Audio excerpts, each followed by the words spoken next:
जय हिंद। स्वागत है आप सभी का एक बार फिर से सॉफ्ट स्टडी यूट्यूब चैनल में। मैं हूं सौरभ और एक बार फिर से आपके साथ हूं एनवायरनमेंट के एक और प्रैक्टिस सेट के साथ में। तो यहां पर ये हमारा एनवायरनमेंट का 12वां प्रैक्टिस सेट है। इससे पहले एनवायरनमेंट के 11 प्रैक्टिस सेट आ चुके हैं। यदि आपने उन्हें नहीं देखा है तो लिंक वीडियो के डिस्क्रिप्शन में मिल जाएगा, जहाँ से आप उन सभी वीडियोज़ को देख सकते हैं। साथ ही साथ चाइल्ड डेवलपमेंट एंड पेडागोजी के लगभग 13 प्रैक्टिस सेट ऑलरेडी चैनल पर अपलोडेड हैं, तो आप उन्हें भी देख सकते हैं। उन सभी का लिंक आपको वीडियो के डिस्क्रिप्शन में मिल जाएगा। तो दोस्तों स्टार्ट करेंगे इस वीडियो को पहले क्वेश्चन के साथ में। तो पहला क्वेश्चन आपकी स्क्रीन पर है। वीडियो स्टार्ट करने से पहले इसे लाइक कर दें और शेयर कर दें। साथ ही साथ चैनल पर यदि आप नए हैं तो चैनल को सब्सक्राइब करके ऑल बेल नोटिफिकेशन को सिलेक्ट करें, ताकि यहाँ पर अपलोड की गई प्रत्येक नेक्स्ट वीडियो की नोटिफिकेशन आपको सबसे पहले मिल जाए। तो दोस्तों स्टार्ट करते हैं पहले क्वेश्चन के साथ में। लिखा हुआ है उष्णकटिबंधीय वर्षा वन पाए जाते हैं। उष्णकटिबंधीय वर्षा वन पाए जाते हैं तो गंगा के मैदानों में, दक्कन के पठार में, पश्चिमी हिमालय में या फिर पश्चिमी घाट में। तो उष्णकटिबंधीय वर्षा वन जो पाए जाते हैं वे पाए जाते हैं भारत के पश्चिमी घाट में। ऑप्शन डी इसका करेक्ट हो जाएगा। ठीक है, अब पश्चिमी घाट कहाँ पर स्थित है? तो पश्चिमी घाट भारत में महाराष्ट्र, कर्नाटक और केरल के जो तटीय क्षेत्र हैं वहाँ पर पश्चिमी घाट स्थित है, और इन्हें हम सह्याद्री पर्वत श्रेणियों के नाम से भी जानते हैं। ठीक है, तो इसी के साथ चलते हैं नेक्स्ट क्वेश्चन की तरफ। और क्वेश्चन नंबर 2 आपकी स्क्रीन पर लिखा हुआ है एक पौधे अथवा उसकी जाति के पौधों के वातावरण के बीच संबंधों के अध्ययन को कहते हैं। एक पौधे अथवा उसकी जाति के उसी जाति के पौधों के वातावरण के बीच संबंधों के अध्ययन को हम क्या कहते हैं, ये आपको बताना है। तो स्वपारिस्थितिकी, समपारिस्थितिकी, पारिस्थितिकी तंत्र पारिस्थितिकी या फिर जीन पारिस्थितिकी। तो इसका जो हमारा करेक्ट आंसर हो जाएगा ऑप्शन ए, इसे हम कहते हैं स्वपारिस्थितिकी। ठीक है, पौधे अथवा उसी जाति के पौधों के वातावरण के बीच संबंध के अध्ययन को हम कहते हैं स्वपारिस्थितिकी। ऑप्शन ए इसका करेक्ट हो जाएगा। ठीक है, नेक्स्ट क्वेश्चन है क्वेश्चन 3। पृथ्वी की आकृति से संबंधित पारिस्थितिक कारकों को कहते हैं। पृथ्वी की आकृति से संबंधित पारिस्थितिक कारकों को कहते हैं जलवायवीय कारक, जैविक कारक, स्थलाकृति कारक या फिर मृदीय कारक। तो यदि पृथ्वी की आकृति से संबंधित पारिस्थितिक कारकों की बात हो रही है तो इसे हम क्या कहेंगे? ऑप्शन डी मृदीय कारक। ऑप्शन डी इसका करेक्ट हो जाएगा, मृदीय कारक। ठीक है, तो दोस्तों यहाँ पर 30 क्वेश्चन होंगे। 30 में से जितने क्वेश्चन आपके सही होते हैं वो आपको वीडियो के अंत में कमेंट बॉक्स में कमेंट करके बताना है और वीडियो को लाइक जरूर करना है। क्वेश्चन नंबर 4 है पारिस्थितिक तंत्र की सर्वप्रथम विचारधारा दी। पारिस्थितिक तंत्र की सर्वप्रथम विचारधारा दी ईपी ओडम ने, एजी टेंसले ने, आर मिश्रा ने या फिर परकिंजे ने। तो पारिस्थितिक तंत्र की जो सर्वप्रथम विचारधारा दी, तो इस प्रकार के डायरेक्ट क्वेश्चन पूछे जाते हैं और ये जो है आंसर हो जाएगा इसका एजी टेंसले ने। ऑप्शन बी इसका करेक्ट हो जाएगा। ठीक है, पारिस्थितिक तंत्र की जो विचारधारा दी है वो दी है एजी टेंसले ने। नेक्स्ट क्वेश्चन है खाद्य श्रृंखला में मनुष्य है। खाद्य श्रृंखला में मनुष्य है उत्पादक, उपभोक्ता, अपघटक या फिर उपर्युक्त में से कोई नहीं। तो खाद्य श्रृंखला में जो मनुष्य है वो है उपभोक्ता। ऑप्शन बी इसका करेक्ट हो जाएगा। ठीक है, उपभोक्ता। चलते हैं नेक्स्ट क्वेश्चन की तरफ। Question number 6। हरे पौधे प्रकृति में हैं उपभोक्ता, उत्पादक, ए तथा बी दोनों या फिर इसमें से कोई नहीं। हरे पौधे प्रकृति में हैं। ठीक है, तो जो हरे पौधे हैं वह प्रकृति में किसका काम करते हैं? उत्पादक का काम करते हैं। सभी हरे पौधों को, पादपों को हम उत्पादक कहते हैं। ऑप्शन बी इसका करेक्ट हो जाएगा। ठीक है, मानव जो होते हैं वो खाद्य श्रृंखला में उपभोक्ता होते हैं, हरे पौधे या फिर पादप ये उत्पादक होते हैं। ठीक है, नेक्स्ट क्वेश्चन है खाद्य श्रृंखला प्रारंभ होती है। खाद्य श्रृंखला प्रारंभ होती है प्रारंभिक उपभोक्ता से, द्वितीयक उपभोक्ता से, अपघटक से या फिर उत्पादक से। तो खाद्य श्रृंखला आरंभ कहाँ से होती है? उत्पादक से। उत्पादक कौन होते हैं? हरे पौधे होते हैं, और जो पादप होते हैं वो उत्पादक होते हैं। इसके अलावा जो प्राथमिक उपभोक्ता होते हैं वो सभी शाकाहारी जंतु प्राथमिक उपभोक्ता कहलाते हैं, और द्वितीयक उपभोक्ता प्राथमिक उपभोक्ता को खाने वाले जंतु कहलाते हैं, और तृतीयक उपभोक्ता जो होते हैं वो द्वितीयक उपभोक्ता को और प्राथमिक उपभोक्ता दोनों को खाने वाले जंतु होते हैं। ठीक है, नेक्स्ट क्वेश्चन है यहाँ पर क्वेश्चन 8 लिखा हुआ है गन्ने से बनाई जाती है। गन्ने से बनाई जाती है चीनी, गुड़, लकड़ी या फिर आ व बा दोनों। ठीक है, तो गन्ने से बनाने वाले जो तत्व हैं यहाँ पर ये दोनों हैं चीनी एवं गुड़। ठीक है, गन्ने से ये दोनों बनाए जाते हैं। ऑप्शन डी इसका करेक्ट हो जाएगा, आ एवं बा दोनों, ठीक है, ऑप्शन डी। चलते हैं नेक्स्ट क्वेश्चन की तरफ। क्वेश्चन नंबर 9, घरों के आसपास लगाना चाहिए, घरों के आसपास लगाना चाहिए, पेड़ पौधे लगाने चाहिए, कचरों का ढेर लगाना चाहिए, या फिर वाहन लगाने चाहिए, या फिर इनमें से कोई नहीं। तो क्या लगाना चाहिए घर के आसपास? कचरे का ढेर, हाँ बिल्कुल, घरों के आसपास हमें लगाना चाहिए पेड़ पौधे, ऑप्शन ए इसका करेक्ट हो जाएगा, ठीक है, ऑप्शन ए, घरों के आसपास पेड़ पौधे लगाने चाहिए।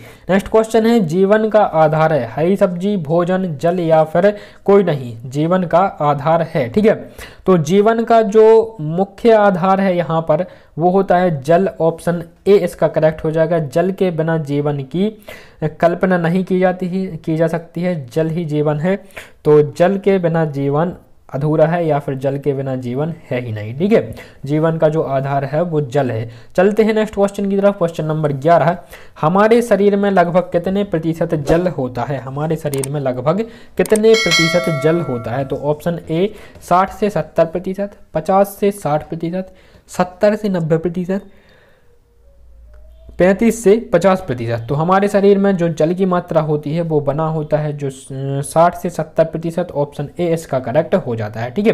कहीं कहीं आपको 70% अकेला देखने को मिलेगा, तो 70% मात्रा होती है शरीर में जल की, ठीक है, ऑप्शन ए इसका करेक्ट हो जाएगा। चलते हैं अगले क्वेश्चन की तरफ। क्वेश्चन नंबर 12, निम्नलिखित में से किसके द्वारा वायु प्रदूषण नहीं होता है? निम्नलिखित में से किसके द्वारा वायु प्रदूषण नहीं होता है? तो काफ़ी सिंपल क्वेश्चन है। यहाँ पर जो है हमारा हाइड्रोजन, ऑप्शन ए, ठीक है, H2, हाइड्रोजन यह एक ज्वलनशील गैस है और हाइड्रोजन के वजह से वायु प्रदूषण नहीं होता है, यह एक आदर्श गैस भी होती है और इसको जलाने से किसी प्रकार का धुआं या फिर कोई भी प्रदूषणकारी पदार्थ नहीं निकलता है, ठीक है। नेक्स्ट क्वेश्चन है यहाँ पर, क्वेश्चन 13 है, तेज जल प्रवाह द्वारा एक बड़े क्षेत्र की मृदा का स्तर के रूप में बह जाना कहलाता है। तेज जल प्रवाह द्वारा एक बड़े क्षेत्र की मृदा का, ठीक है, जल की तेज धार के द्वारा किसी बड़े क्षेत्र की मृदा का बह जाना क्या कहलाता है, ये आपको बताना है। तो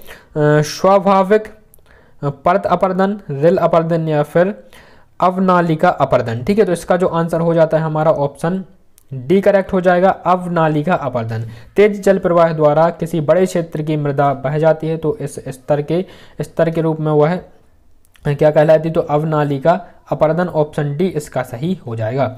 नेक्स्ट, एक परितंत्र में शैवाल हरिकाई, ठीक है, शैवाल को तो आप सभी जानते होंगे, जो दीवार बरसात के समय में जो दीवार पर हरी काई जम जाती है या फिर नदी तालाबों में आपने देखा होगा जो काई जम जाती है वो शैवाल कहलाती है, ठीक है। शैवाल का स्थान होता है उपभोक्ता, परितंत्र में शैवाल का स्थान होता है, उपभोक्ता कहलाते हैं, उत्पादक कहलाते हैं, अपघटक कहलाते हैं, फिर शाकाहारी। तो परितंत्र में जो शैवाल कहलाते हैं वो उत्पादक होते हैं, ऑप्शन बी इसका करेक्ट हो जाएगा, ठीक है, उत्पादक। नेक्स्ट क्वेश्चन है दोस्तों, क्वेश्चन नंबर 15 लिखा हुआ है, खेतों जलाशयों में बहकर आने वाले उर्वरकों के कारण जलाशय पर क्या प्रभाव पड़ता है? खेतों से जलाशयों में बहकर आने वाले उर्वरक या फिर कीटनाशक के कारण जलाशयों पर क्या प्रभाव पड़ता है, ये आपको बताना है, ठीक है। तो जल में कार्बन डाइऑक्साइड, CO2 एवं O2 मतलब ऑक्सीजन का अनुपात बढ़ जाता है, शैवाल विलुम बनते हैं एवं ऑक्सीजन की मात्रा कम हो जाती है, शैवाल नष्ट हो जाते हैं एवं ऑक्सीजन की मात्रा कम हो जाती है, शैवाल नष्ट हो जाते हैं एवं ऑक्सीजन की मात्रा बढ़ जाती है। तो इसका जो सही आंसर हो जाता है शैवाल विलुम बनते हैं एवं ऑक्सीजन O2 की मात्रा कम हो जाती है, ठीक है। जब जलाशयों में बहकर कीटनाशक या उर्वरक आते हैं तो वहां पर ऑक्सीजन की मात्रा कम हो जाती है, ऑप्शन बी इसका करेक्ट हो जाएगा। नेक्स्ट क्वेश्चन है, अधिकांश देशों में DDT के उपयोग पर प्रतिबंध किस वर्ष से किया गया? अधिकांश देशों में DDT के उपयोग पर प्रतिबंध किस वर्ष किया गया, ये आपको बताना है। तो DDT का फुल फॉर्म देख सकते हैं, हमें बताना है कि इसके प्रतिबंध किस वर्ष से किया गया, ठीक है, DDT पर। तो इसका जो आंसर हो जाता है हमारा ऑप्शन नंबर बी 1969 में, ठीक है। अधिकांश देशों ने DDT के उपयोग पर प्रतिबंध कर दिया 1969 में, ठीक है। नेक्स्ट क्वेश्चन है यहाँ पर, PAN का निर्माण किस वर्ष हुआ? PAN का निर्माण, पैन का निर्माण किस वर्ष हुआ? यहाँ पर पैन का मतलब पैन कार्ड से नहीं है, इसका फुल फॉर्म होता है पेरोक्सीएटिल नाइट्रेट, ठीक है। तो ये आप नोट करके रख सकते हैं। इसका निर्माण होता है, तो जल प्रदूषण से होता है, कीटनाशक पदार्थों के द्वारा भूमि प्रदूषण से होता है, पेट्रोलियम पदार्थों के सूर्य के प्रकाश की उपस्थिति में अपूर्ण दहन से, या फिर प्लास्टिक के जलने से। तो इसका जो करेक्ट आंसर हो जाता है ऑप्शन सी, पेट्रोलियम पदार्थों के सूर्य के प्रकाश की उपस्थिति में अपूर्ण दहन से। ऑप्शन बी इसका, ऑप्शन सी इसका करेक्ट हो जाता है। ठीक है, इससे होता है पेन का निर्माण। नेक्स्ट क्वेश्चन है यहाँ पर क्वेश्चन 18 है, ऐतिहासिक स्मारकों को क्षति पहुंचती है, ऐसी ऐतिहासिक स्मारकों को क्षति पहुंचती है केवल NO2 के कारण, CO के कारण, CO2 के कारण, या फिर N एवं S के ऑक्साइड एवं वाष्प के कारण। ठीक है, तो ऐतिहासिक स्मारकों को क्षति पहुंचती है, किसके कारण क्षति पहुंचती है? N एवं S के ऑक्साइड एवं वाष्प के कारण। ऑप्शन डी इसका करेक्ट हो जाता है। ठीक है, नेक्स्ट क्वेश्चन है यहाँ पर क्वेश्चन 19, चिमनी से निकलने वाले धुएं में उपस्थित उड़न राख की मात्रा को कम करते हैं। चिमनी में से निकलने वाली धुएं में उपस्थित उड़न राख की मात्रा को कम करते हैं। धुएं को जल से गुजार कर, धुएं को चलनी से गुजार कर, विद्युतीय अवक्षेपण द्वारा, या फिर रासायनिक पदार्थों द्वारा। ठीक है, तो चिमनियों से निकलने वाले धुएं में उपस्थित उड़न राख को कम करने के लिए किसका उपयोग किया जाता है? यहाँ पर उपयोग किया जाता है विद्युतीय अवक्षेपण द्वारा। ठीक है, ऑप्शन सी इसका करेक्ट हो जाएगा। नेक्स्ट क्वेश्चन है क्वेश्चन नंबर 20, लिखा हुआ है भारत की तट रेखा कितने किलोमीटर की है? भारत की जो तटीय रेखा है वह कितने किलोमीटर की है, ये आपको बताना है। ठीक है, तो भारत की तट रेखा है कितनी? लगभग 5700 किलोमीटर की। तो यहाँ पर एग्जैक्ट देख सकते हैं 5717 किलोमीटर भारत की तट रेखा है। ठीक है, ऑप्शन सी इसका करेक्ट हो जाएगा, ये आपको याद रखना है। इसके अलावा भारत की, इसके अलावा जो भू स्थल रेखा है, ठीक है, तटीय रेखा है, सभी के बारे में जितने भी इंपॉर्टेंट क्वेश्चन बनेंगे एनवायरनमेंट से, भूगोल से रिलेटेड, वो सभी आपको किसी नेक्स्ट वीडियो में पूरे देखने को मिलेंगे। ठीक है, नेक्स्ट क्वेश्चन यहाँ पर तमिलनाडु में सूती वस्त्र उद्योग की कुल कितनी मिलें हैं? तो यहाँ पर दोस्तों ये सूती वस्त्र उद्योग से लगभग प्रत्येक प्रैक्टिस सेट में एक क्वेश्चन देखने को मिल रहा है। तो प्रत्येक प्रैक्टिस सेट में सूती वस्त्र उद्योगों की कितनी मिलें हैं, ये क्वेश्चन तो पूछा ही जाता है। तो ये आपको बहुत ही अच्छी तरीके से याद करने हैं, एग्जाम में आने के 100% यहाँ से चांस बन जाते हैं। ठीक है, तमिलनाडु में सूती वस्त्र उद्योग की कुल कितनी मिले हैं, ये आपको बताना है। तो इसका आंसर हो जाएगा 439, ऑप्शन सी इसका करेक्ट हो जाएगा। ठीक है, नेक्स्ट क्वेश्चन है यहाँ पर तमिलनाडु का प्रमुख सूती वस्त्र उद्योग केंद्र है। तमिलनाडु का प्रमुख सूती वस्त्र उद्योग केंद्र है मदुरई, चेन्नई, कोयम्बटूर, या फिर इनमें से कोई नहीं। तो तमिलनाडु का जो है कोयम्बटूर है, कोयम्बटूर ये प्रमुख सूती वस्त्र उद्योग केंद्र तमिलनाडु में। ठीक है, नेक्स्ट है 23, अम्ल वर्षा का मुख्य अवयव है। अम्लीय वर्षा का मुख्य अवयव है, कौन सा है अम्लीय वर्षा का मुख्य अवयव? हाइड्रोक्लोरिन अम्ल, सल्फ्यूरिक अम्ल, एसिटिक अम्ल, कार्बनिक अम्ल। ठीक है, तो इसका जो आंसर हो जाता है सल्फ्यूरिक अम्ल, ऑप्शन बी इसका करेक्ट हो जाता है। ठीक है, सल्फ्यूरिक अम्ल के कारण अम्ल वर्षा होती है। नेक्स्ट क्वेश्चन है यहाँ पर अम्ल वर्षा क्या है? अम्ल वर्षा क्या है?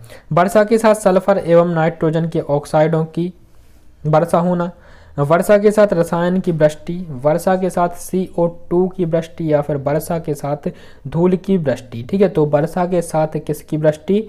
वर्षा के साथ वर्षा के साथ सल्फर एवं नाइट्रोजन के ऑक्साइडों की वृष्टि होना। ऑप्शन ए इसका करेक्ट हो जाता है। ठीक है, नेक्स्ट यहाँ पर क्वेश्चन नंबर 25, शिवालिक श्रेणी की मुख्य सेल है। शिवालिक श्रेणी की मुख्य सेल है, तो शिवालिक श्रेणी की मुख्य सेल कौन सी है? यहाँ पर अग्नेय, अवसादी, कायांतरित, या फिर इनमें से कोई नहीं। तो शिवालिक श्रेणी की मुख्य जो सेल है वो है यहाँ पर अग्नेय, ऑप्शन वी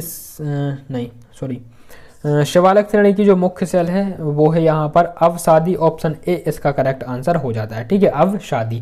नेक्स्ट क्वेश्चन है यहाँ पर क्वेश्चन नंबर 26, पर्यावरण संरक्षण एवं संबद्ध नहीं है, पर्यावरण संरक्षण से संबद्ध नहीं है। Green peace index, WWF, UNEP, या फिर रेड क्रॉस। तो पर्यावरण संरक्षण से जो संबंधित नहीं है वो है रेड क्रॉस, ऑप्शन डी इसका करेक्ट हो जाएगा। ठीक है, रेड क्रॉस पर्यावरण संरक्षण से संबंधित नहीं है। ग्रीन पीस हो, WWF हो, ठीक है, या फिर UNEP, ये सभी पर्यावरण से संबंधित हैं। ठीक है, नेक्स्ट है विश्व पर्यावरण दिवस मनाया जाता है 3 जून को मनाया जाता है, 5 जून को मनाया जाता है, 15 जून को मनाया जाता है या फिर 25 जून को मनाया जाता है। तो विश्व पर्यावरण दिवस मनाया जाता है 5 जून को। काफ़ी सिंपल क्वेश्चन है, 2012 के टेट एग्जाम में ये आया था एमपी में, तो ये आपको याद रखना है। नेक्स्ट है, पर्यावरण संरक्षण हेतु चलाए जा रहे चिपको आंदोलन का संबंध है या फिर संबंध था। तो राजस्थान से, कर्नाटक से, मध्य प्रदेश या फिर उत्तरांचल से, ठीक है, उस समय का उत्तरांचल था, यह वर्तमान में उत्तराखंड है। तो पर्यावरण संरक्षण हेतु चलाए जा रहे चिपको आंदोलन का संबंध था उत्तराखंड से, ऑप्शन डी इसका करेक्ट हो जाएगा। नेक्स्ट है, वैश्विक पर्यावरण के लिए सर्वाधिक महत्वपूर्ण वन है। वैश्विक पर्यावरण के लिए सर्वाधिक महत्वपूर्ण जो वन है, उष्ण कटिबंधीय वर्षा वन है, शीतोष्ण कटिबंधीय वर्षा वन है, मानसूनी वन या फिर भूमध्य सागरीय वन है। ठीक है, तो यहाँ पर जो वैश्विक पर्यावरण के लिए सर्वाधिक महत्वपूर्ण वन है, उष्ण कटिबंधीय वन है, ऑप्शन बी इसका सही हो जाएगा। नेक्स्ट है, खनिजों के पर्यावरण पर प्रभाव है। खनिजों के पर्यावरण पर प्रभाव होता है, मानव स्वास्थ्य का प्रभाव, पर प्रभाव, धूल से प्रदूषण, भूस्खलन से वृद्धि या फिर उपर्युक्त सभी। ठीक है, तो इसका जो आंसर हो जाता है उपर्युक्त सभी। खनिजों के पर्यावरण पर प्रभाव होता है, ये सभी प्रभाव होते हैं पर्यावरण पर। तो ये था दोस्तों इस वीडियो का अंतिम क्वेश्चन। इसके अलावा यहाँ पर आप देख सकते हैं ये इमेज है, इससे आप समझ सकते हैं कि उष्ण कटिबंधीय, उपोष्ण कटिबंधीय, शीतोष्ण कटिबंधीय कौन कौन से क्षेत्र होते हैं। तो सबसे पहले यहाँ पर हम देखते हैं, ये है यहाँ पर भूमध्य रेखा, 0 डिग्री से हम विषुववृत्त रेखा भी कहते हैं। ये है यहाँ पर मकर रेखा जो भूमध्य रेखा से दक्षिण में 23.5 डिग्री पर स्थित है, और ये है उत्तर में कर्क रेखा जो भूमध्य रेखा से 23 डिग्री पर, जो ये अक्षांशीय रेखा है 23.5 डिग्री पर स्थित है, कर्क रेखा। ठीक है, तो कर्क रेखा या मकर रेखा की दोनों की समान दूरी है, और इस बीच की दूरी को, ठीक है, इस बीच के जो गैप है इसे हम कहते हैं उष्ण कटिबंधीय क्षेत्र। ठीक है, इस पर सूर्य की रोशनी समान रूप से रहती है।